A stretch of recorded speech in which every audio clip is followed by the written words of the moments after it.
I would now give the floor to the representative of Algeria. Mr. President, let me first thank Pakistan for convening this open debate and express our appreciation to ASG Khaled Khiari for his sobering briefing. His words echo what every soul in this chamber already knows, what the world sees, and what history will not forget: the catastrophic suffering of Palestinians in Gaza and the West Bank alike. What we are witnessing is not war. It is annihilation, not only of people, but of life itself. This is a plan, a cruel, a deliberate plan to erase a people, to wipe away their roots from their homeland. But, Mr. President, no matter how many bombs fall, no matter how deep the pain of the Palestinian people in Gaza, Palestine is not living. Palestinians are not living. They are the olive tree, burned, broken, but never uprooted. The Israeli occupation may seem powerful, militarily overwhelmingly powerful. But is it eternal? Justice, however, long delayed, always finds its way. And the day will come when this horrible occupation ends. Mr. President, humanity is bleeding in Gaza. In the last 600 days. But so too is the very idea of law, of morality, of justice, of conscience. International law is being trampled. Famine is being openly used as a weapon. Just yesterday, 15 Palestinians died of hunger. The total is now 101, including 80 children. And these children are dying not from wounds,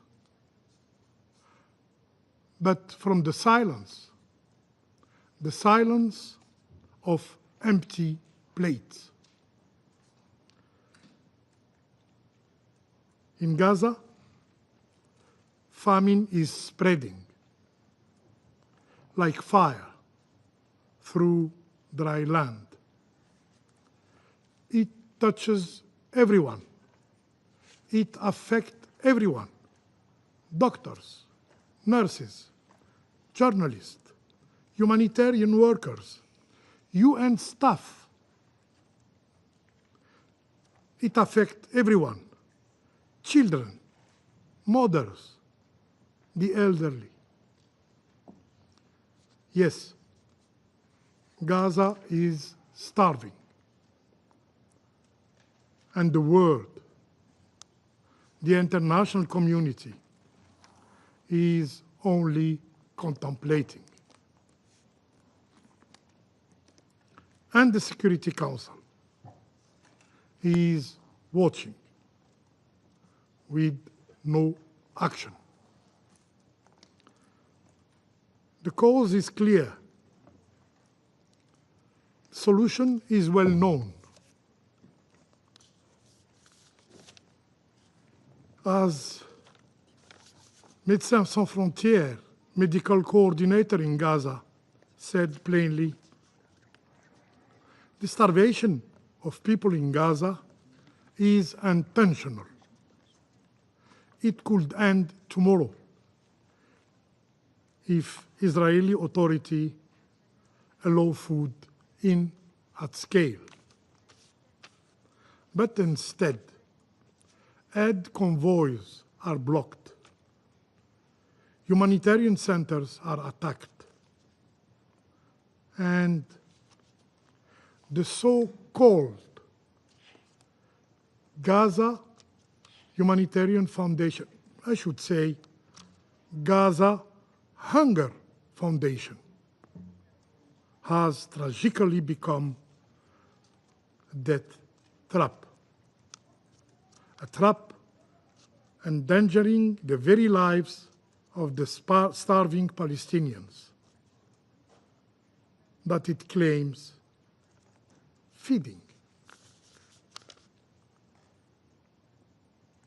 As one of 3 Gazans does not eat for days, aid is no more a race for life. It has become a race to death. More than 1,000 people killed,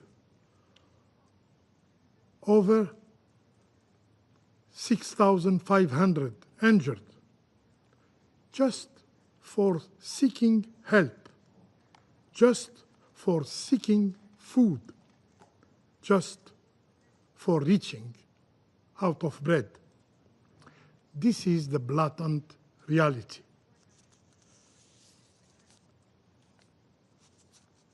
As of today,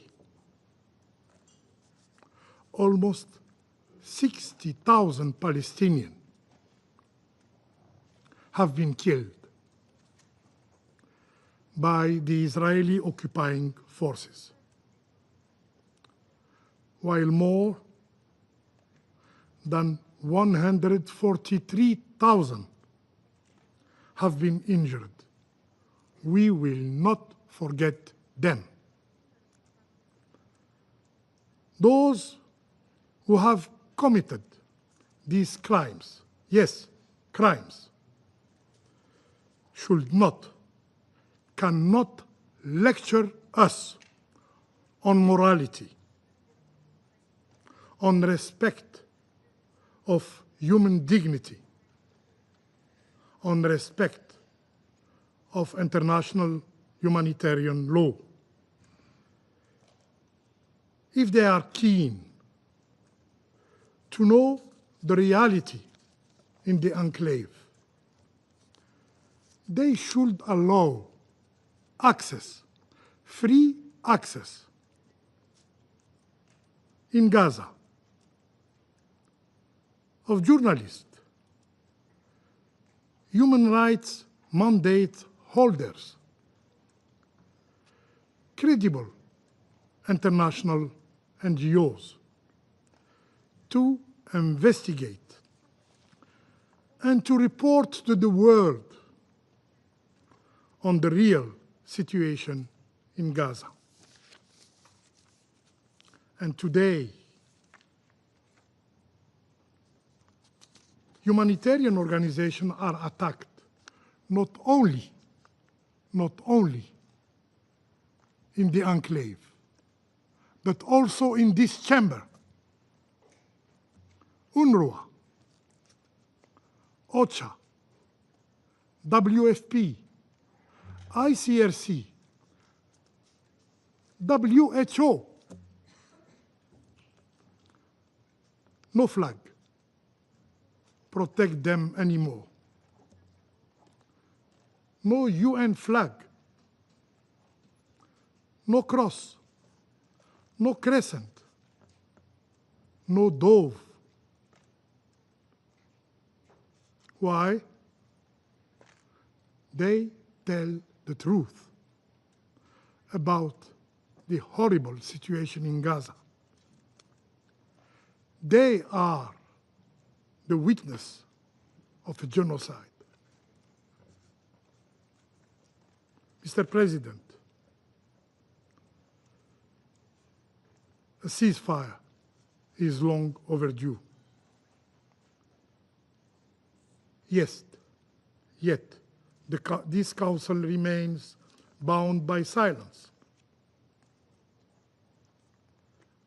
We must not wait for permission to end the slaughter of dreams. Let us declare a ceasefire, unconditional and permanent ceasefire, not as a gesture, but as a duty to what remains of our shared soul, our shared mandate in this Security Council. Let us shield the remnant of dignity from the dust of collapsing home in Gaza, from the cries of children buried under the rubble. Mr. President, this pattern is not limited to Gaza.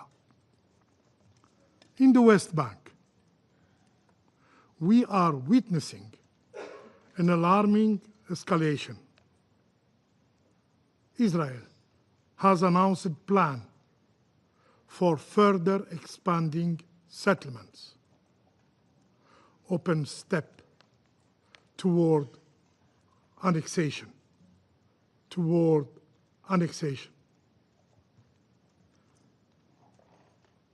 Settler terrorism has reached unprecedented levels.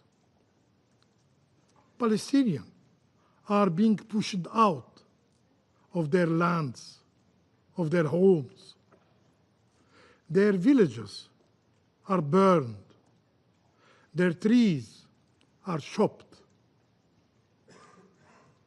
Their lives, their family lives, are shattered.